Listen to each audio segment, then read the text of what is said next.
Good morning.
Good morning.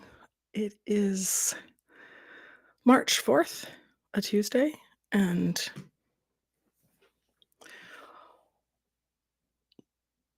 we have had relative safety in North America, and that has come to an end. The post-war era is over, and a new, I believe, Civil War era has begun. And we will live through something that will go into the history books. And I believe, and have always believed, that the way we make change is through words. And words, as opposed to being not something that can hurt us, sticks and stones may break our bones, but words can change our very thoughts and emotions.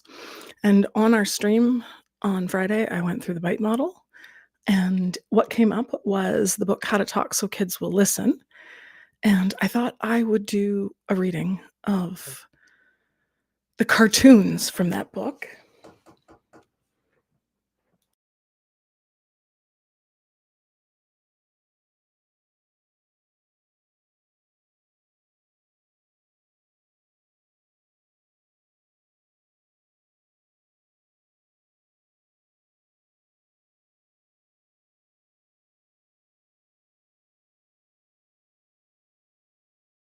It's Pancake Tuesday, and my kids are up early, really early it seems, and about to make pancakes. So we're just doing it for the pancakes. That's the idea of a time of calm. Um, I'm not Christian at all, but the idea of a time of calm in Lent and in Advent are two of the things that have always appealed to me most, actually. They're the things that say we should take a time of calm and empty out our lives, minimize.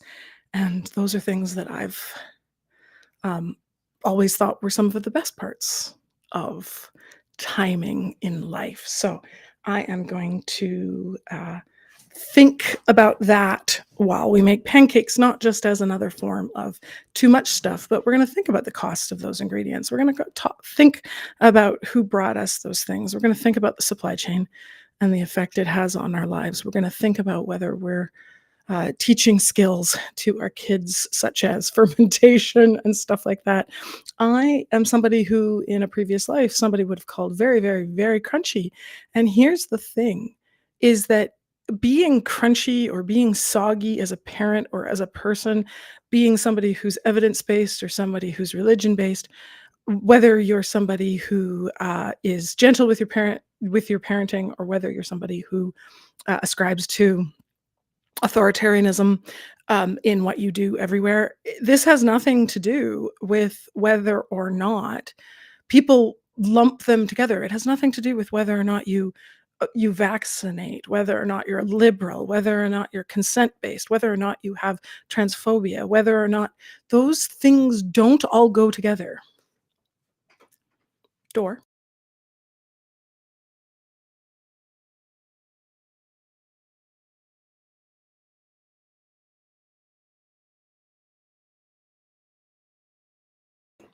My kid very carefully snuck through so that they wouldn't make any noise, and then and I muted anyways, so what are you gonna do? Um, it is, uh, first and foremost that all things are chosen based on their merits. And the idea that we're one or the other, or we group into people, I think that happens so that people, they feel more comfortable. It's that popularity thing. It's a grouping of how you fit together with other people. And I don't personally ascribe to it. I'm somebody who thinks that you choose every single thing on its merits, on its science, on its working for people. And so I have spent my life in many different places, many different times. I have worked in a Catholic organization. I have been a birth attendant um, for Jehovah's Witnesses. I have attended the funeral, unfortunately, of someone who was Latter-day Saints or Mormon. I have dealt with all the people on earth and all the different vibes. I've been in crunchy parenting groups. And the thing that stands out the most to me is the language. What stands out is that we have trained the entire North American people to be used to consent being stripped away, boundaries being broken, being that children have to do more for their parents than their parents do for their kids. We have erased or never had the language, and now there's one dominant language style that's coming across and makes these things okay. The changing of truth is completely ordinary. The changing of what actually happened. Gaslighting is completely ordinary, and then abusers are allowed to gaslight you back. Oh no, I never said that. Who's listening to these snips? Do they just, is it just the maggots just listen to it and go, yeah, oh yeah, no, he obviously didn't say that because he said so. Like, because I said so is literally the least important or nutritive thing you can possibly say. When I was pregnant with my first kid, I literally said, I will never tell a kid because I said so. I will always, always, always, I'd rather swear at a kid than say because I said so. And that is in fact where I went. I listened to kids. I didn't swear at them, but I swore around them. And I said when things were horrible, I didn't uh, treat them as lazy or liars when something went wrong. I listened and I had language for listening. And words can change the very being of who you are. I get a lot of people on my live stream who are younger kids who feel bullied. And I like to chat with them and take care of them. Teenagers who are going through crap who have no one to listen to. And it just goes to show how bad it is when some random person on the internet has better skills of consent and boundaries than real people in their lives. And I don't blame the people particularly who don't have those skills. I think they weren't taught, and then I think that they were trained out of people. And I'm here to do that training, some of the basics. I wish I could pick up something, huge and come up for the revolution or something like that. But right now, the best thing I think I can do with my time and energy, even if it's for a very few people, is to give people the language back of how to listen and how people should listen to them. What is consent? What is boundaries? What is active listening? What are fallacies? What are abuses in language? What is the rhetoric of that people are using to control things? One thing that really, really, really struck me was the "don't tell me how to feel" that Mr. President pulled um, out of his ass when he was talking to Zelensky. And to his credit, as I can't just say this as somebody who is genealogically, let's say, uh, Ukrainian in origin. I share half of my blood with the Ukrainian people from about 4 generations back, but all the way up to my parents in Canada. And they still, with the history that I've learned about where my ancestors came from, I feel very connected to Ukraine. I always have. And following the information about who Zelensky was as an actor first and as a and come on, don't say actors aren't good as presidents. We've had so many of them, in fact, all of them. If you put it that way, he's stood beside his troops, he stood beside his people. He has been invaded. This is another genocide. And it is the same, it's a continuation of the same genocide from 100, 120 years ago when my family came to Canada to escape it. And there are currently Ukrainian people who are escaping to Canada once again. This is taking away the things from Ukraine so that Russia can have the stuff. And it is manifestly true that Mr. President and his lapdog believe themselves to be dictators, because what they are doing is trying to take things away from other people. And that is the definition of no consent, right? Taking away without agreement, without understanding. These are the things that people have ignored for so long that many people don't even have words for why it's wrong and how to get it back. And I'm always struck by a phrase that a friend said a long time ago in my life when they were trying to show some of these skills for active listening to their children. And she was using those active listening skills with her spouse and said, you know, I hear you. Can you tell me more about that?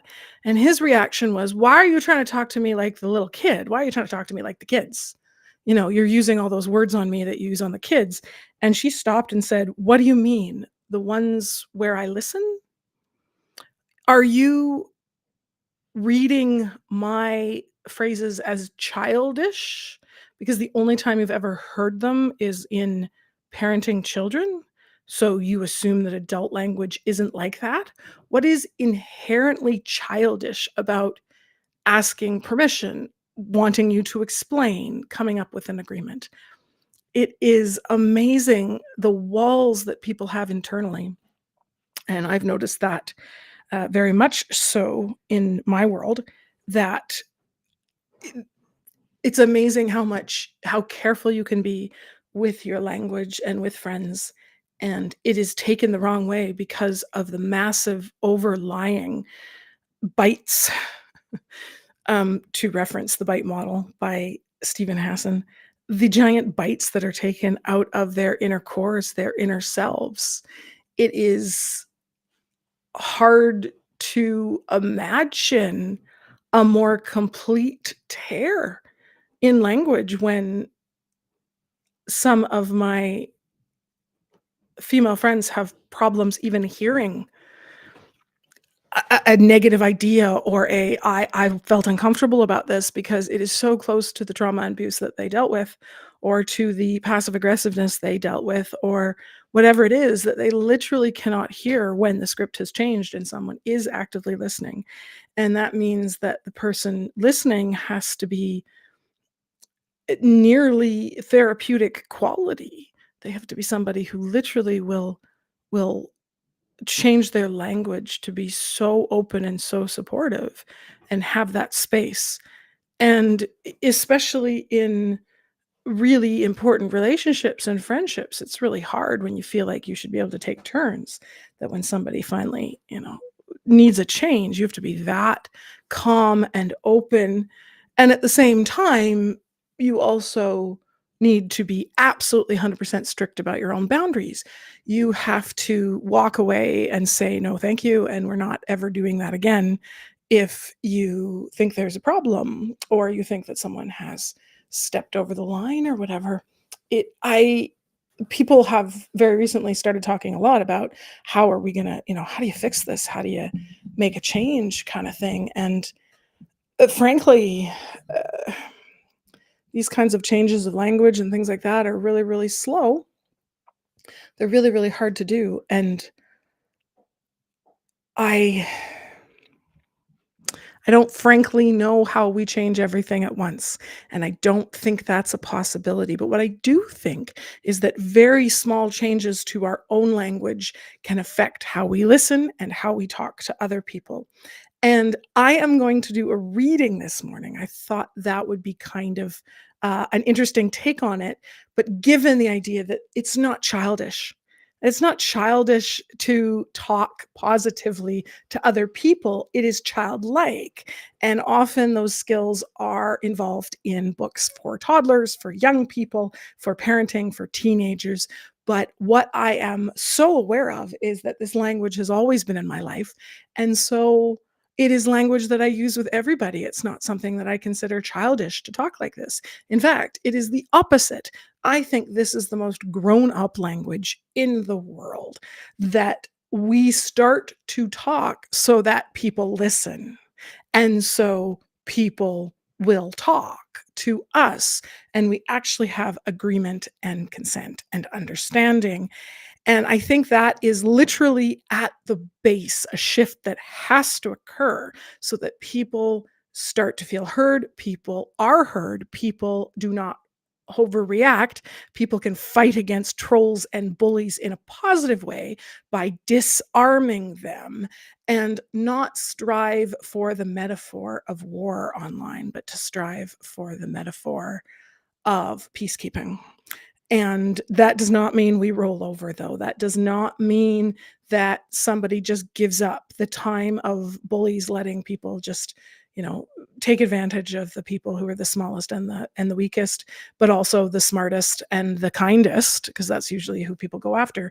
We need to literally change our language at the bottom, and we need to change our metaphors.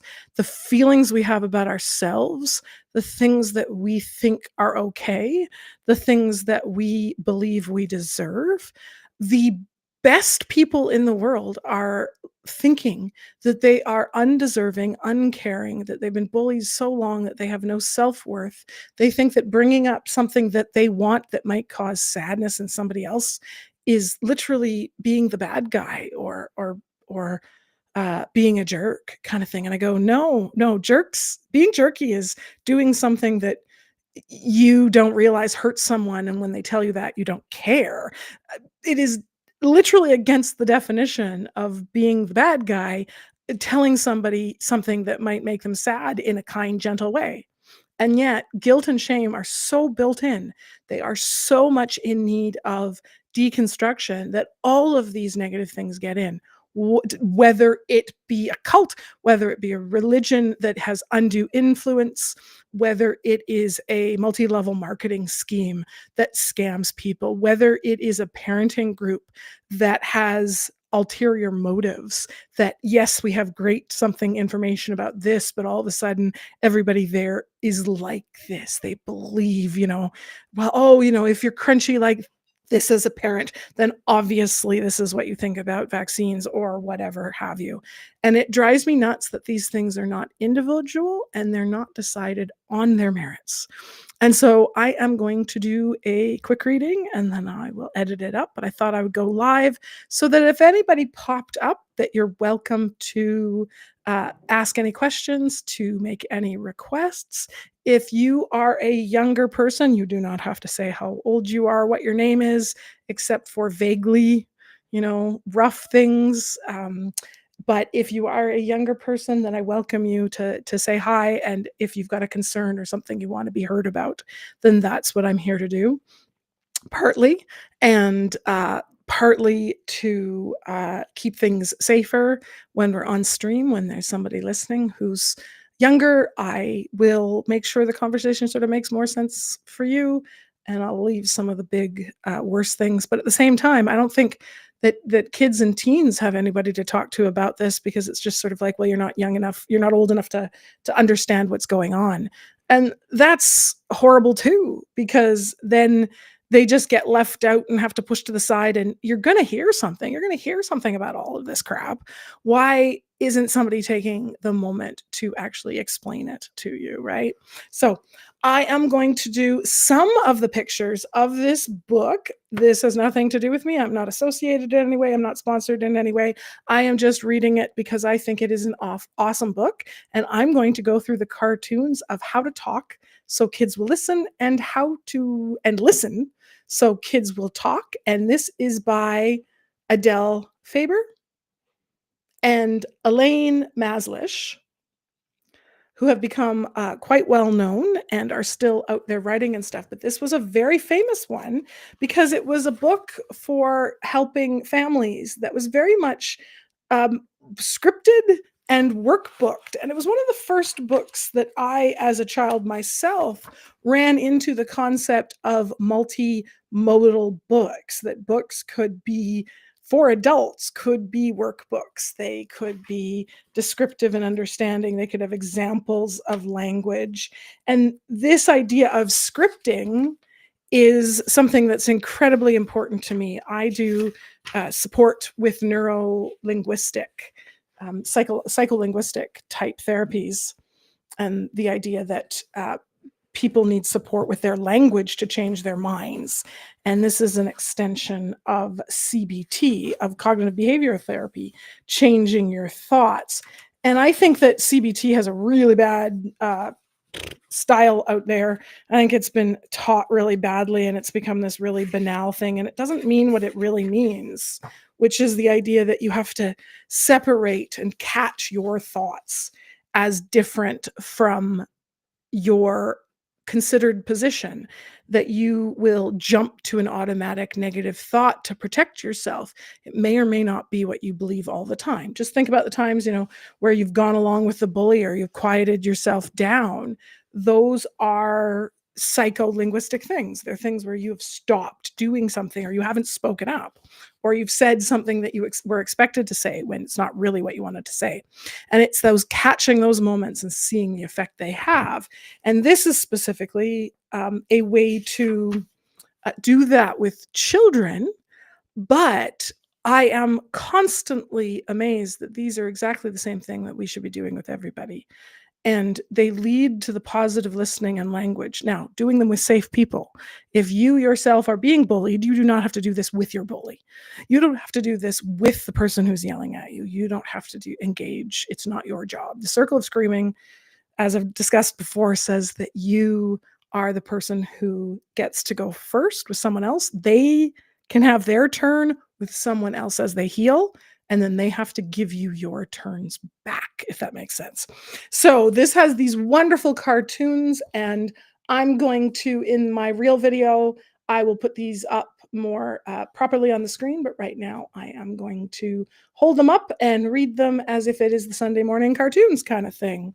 So this dad is sitting there and goes, "I can hear you. Go on." And all parents, all friends have ignored something because it was just yammer. And I think it's about catching when it's something really important to you or something really important to your kid. Eric punched me. So, Daddy, do you hear me? Uh, I hope that that's something that someone would catch. So I hit him back. Then he hit me again. "Are you listening, Dad?" "I'm listening to every word." "No, you're not. I can listen and watch the game at the same time." "Go on." "Oh, forget it."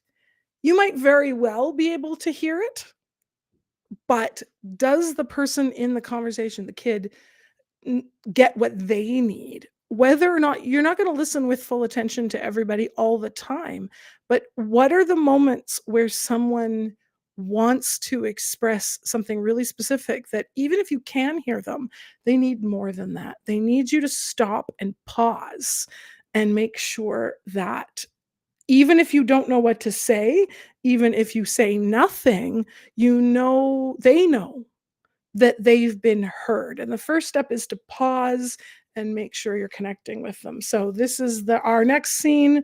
Eric punched me. So, "Daddy, do you hear me?" Dad turns around and listens. Dad literally does nothing. He might still be listening to the game in his head, but he's changed his focus. So I hit him back. Then he hit me again, even harder. He's mean. He literally still says nothing.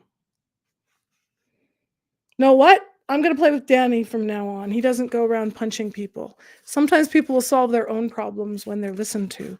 Sometimes they just need to be frustrated. Sometimes they just need to be heard. I used to talk about how when I was a teenager, my mother would talk to me and I'd go out for coffee, drinks, cheesecake, whatever, and would, oh, we had such great conversations. And she literally went, did I really talk? It was just the focus. It was just the being listened to. And I have people in my life who have spent so little time being listened to that they don't know how to be listened to. And when they are listened to, it's even hard. It's still hard. It's been so built into them that it would be unimportant. So opening up a space in my family, the way we do this is we call it the listener, so that I can catch if I miss the fact that this is really important to one of my kids. It's a moment where they go like, this wasn't just a regular argument, mom, or it wasn't just a regular me telling you about something in the car and I was focused on something else. I have it as the listener. You are welcome to come back and say, Mom, I need a listener. I need you to stop what you're doing and actually listen to me. And that for me has always been a drop everything and respond back to my kids and the people in my world.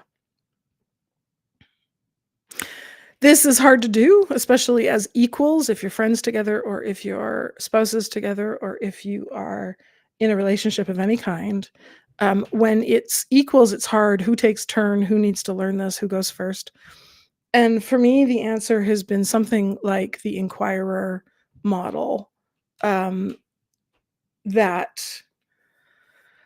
the Inquirer model has a way for each person to take turns and give pauses. So it becomes a way for each person to take a turn and what they should be doing during that turn.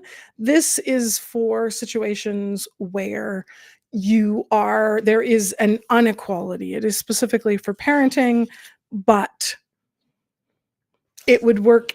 This should be the norm for parents, for teachers, for other people of authority should be approximately like this. And the things that people put up with in, say, MLMs, in some religious contexts, in some relationship contexts, and they think are normal, shows me and shows us as a world just how used to this language of lack of boundaries has become, that this is normal, that it is about obeyance, that it is about, and those things are not, doesn't even have to be your religion. It doesn't even have to be your take on the world. It has become the dominant and central way that people talk to each other.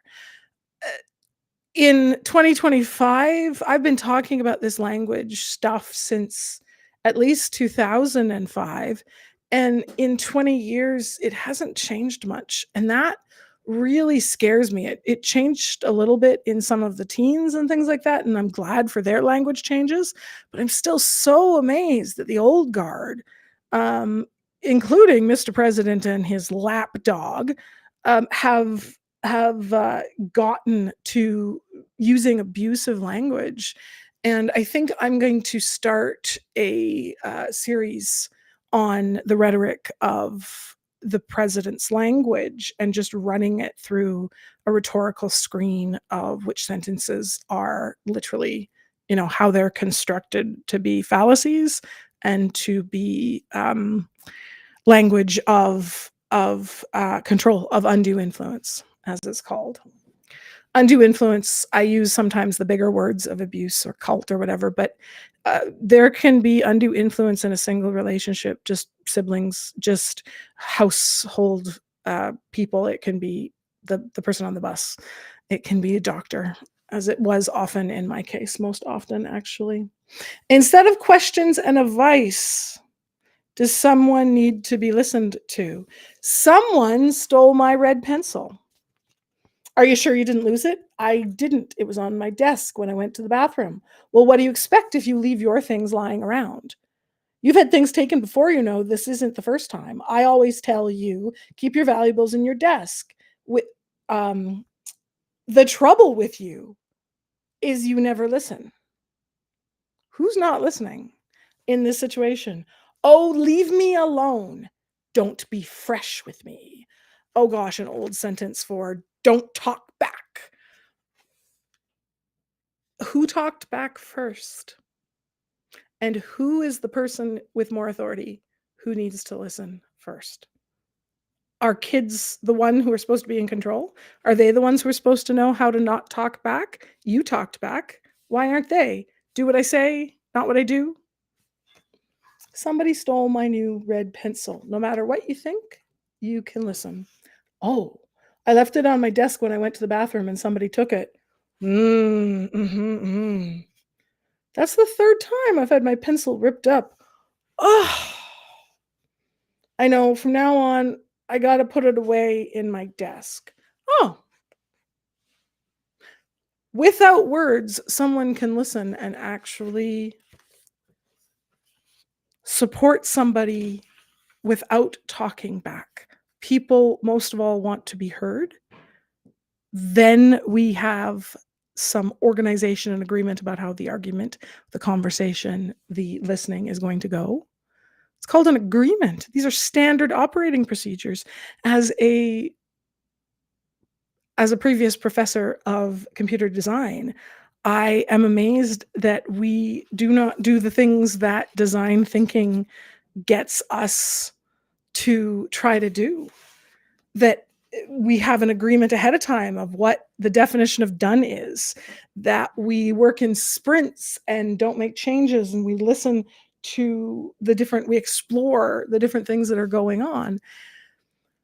The phases of exploration and definition require listening and fault tolerance, and it's amazing. Like, literally, the similarities between positive language and design thinking and standard operating procedures for industry are so similar. They are the same thing. They are the language of agreement and understanding, and the language of authoritarianism has gotten into business. It has certainly gotten into a lot of multi-level marketing scams, uh, getting people to do the same thing, being in organizations, getting people to volunteer. It is at all levels. It has gotten into town halls. It has gotten into politics, and it has now gotten into the highest levels of government. And they are mean girls. They are the same privileged, white, cis, het, male, rich dudes as they've always been. They're the same jerks from high school. It's just that they're now 60, 70, 50, 40 years older, and they're still being the same jerks, and it works because no one stood up to them and said, "You're not that special because you're privileged. You're privileged because of an accident of birth, and there's nothing wrong with privilege. I am privileged to be talking to you today. I know my privilege. I have the privilege to get up early. I have the privilege to be able to afford a microphone." These are positive things. They only become negative when we do not see that they have an effect and that somebody else isn't getting what they ought to without that thing, that somebody else had to go on the bus for an hour and a half when we only had to go in a car for 5 minutes. So we arrive at work feeling fresh and rested, and they are hot and tired and already feel stressed out. That is just a privilege that you get. I'm very privileged to have that situation where I can work at home most of the time. I do not have the privilege where people will listen to me in operations, and in computer operations, especially at high levels, because I'm female.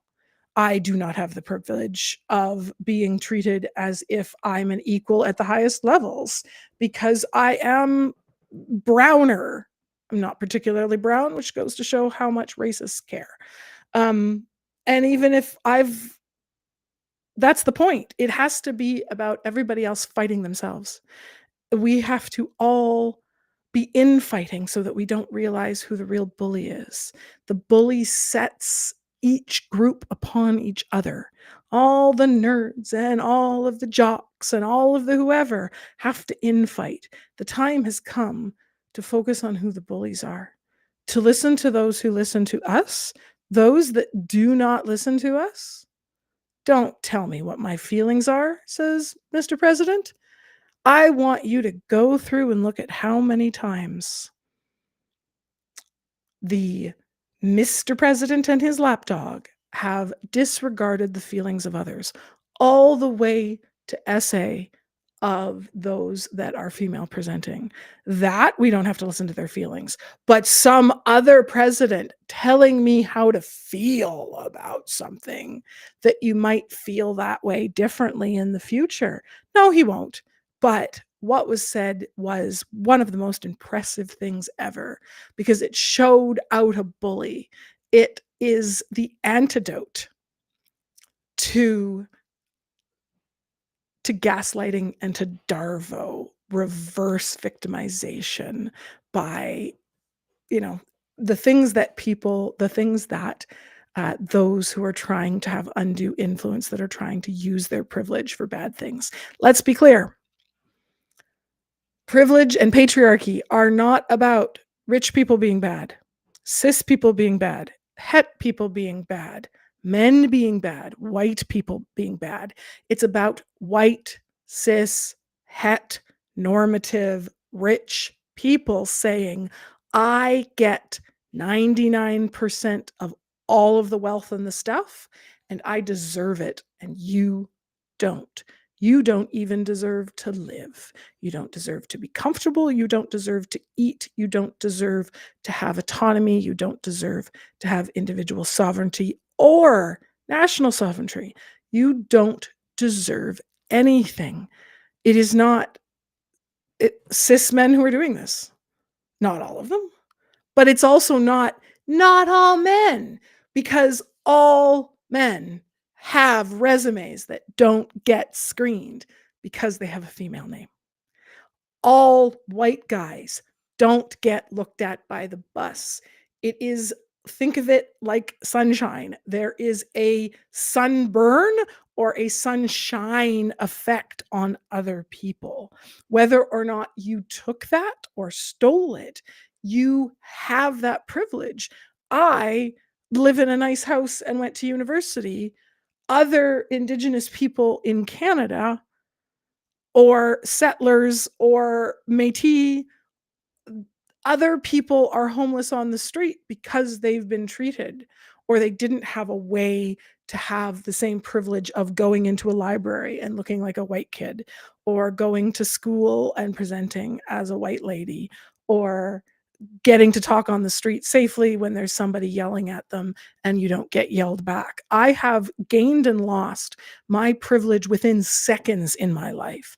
I swing between being treated as a rich, cis, white, heteronormative lady, and then I'll swing when if I show too much about myself, then all of a sudden I will be bullied for all the different parts of myself. Or someone who's just in a bad mood gets to decide how brown I am, or how red I am, how Indigenous or Native American.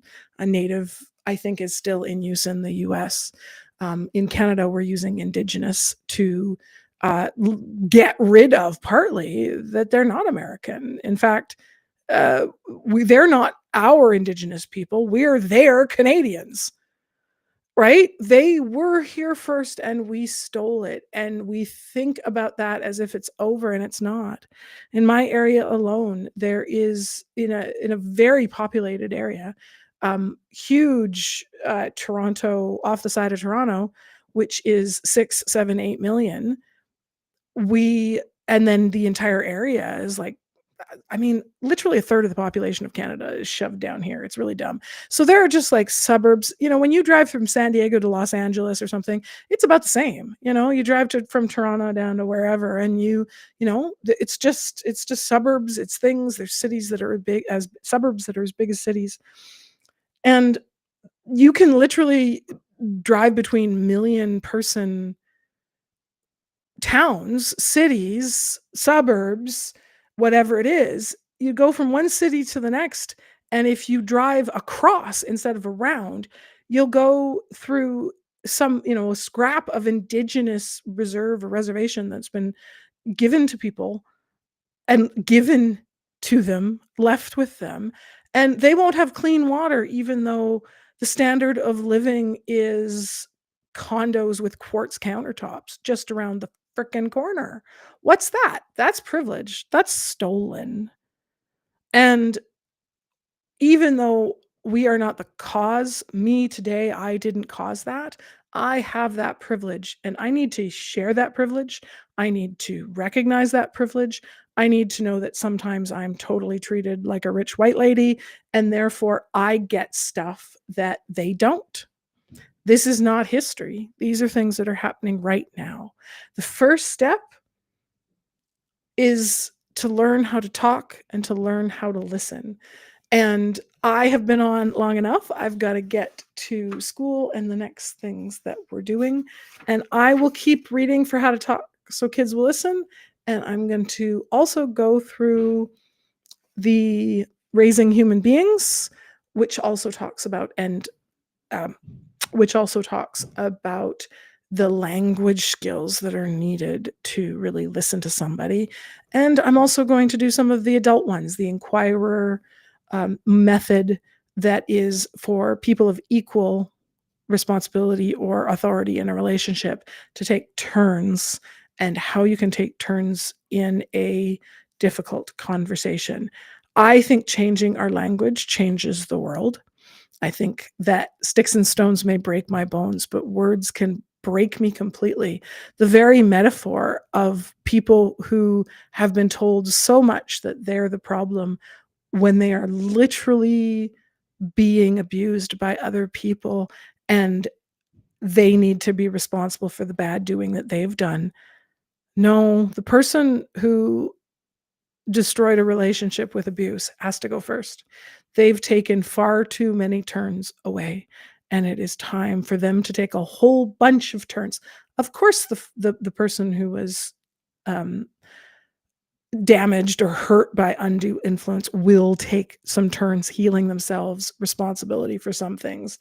But when you've got a seething pile of dog shit that has to be dealt with by the first person, it's their turn, and it's their turn a million times. I often get asked by people, how long does someone have to apologize for wrongdoing in a relationship of equals or friends? And I say, until you have to have new boundaries and new consent. Until you can't just say, oh, look, I fixed it because I changed it once. Nope. You go until the entire relationship is better. If a friend lies or steals from you, you literally have to keep fixing it until. And the person who did the most damage has to go first.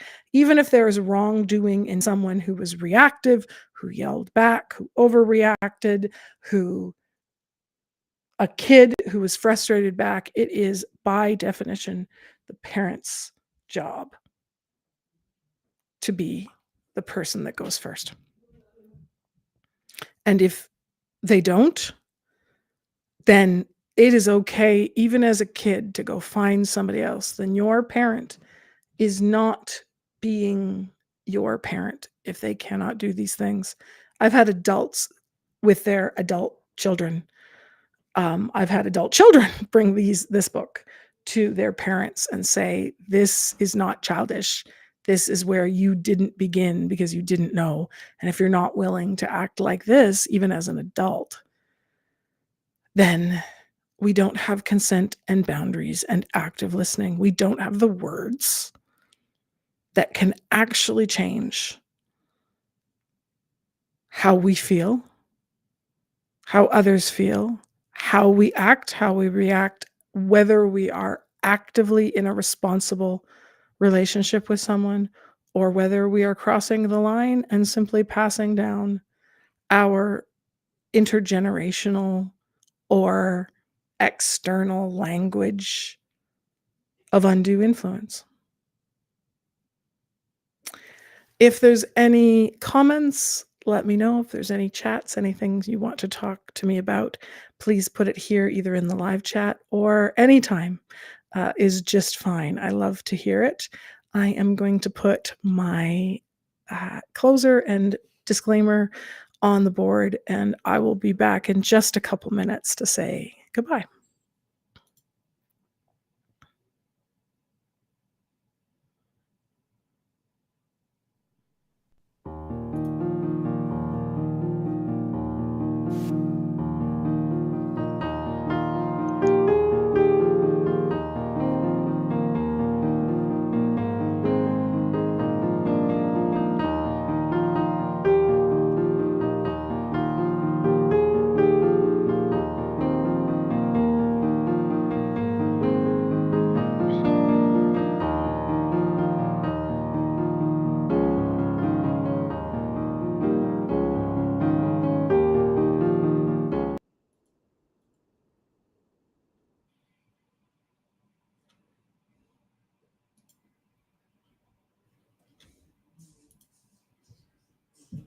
Thanks so much for being here live or for watching this later. It's going to be a rough week for everybody everywhere. And the way we get through that is by finding the helpers, as Mr. Rogers said, finding the love and connection, finding the positive language, finding those that you will circle with to keep people safe and to look pretty for the revolution, to be kind, but not to be nice anymore. We will call out bullying. We will not just stand silent while it's happening in the world. With gentle hugs, have yourself a better day. My name is Maria, and I am Little Miss Diagnosed.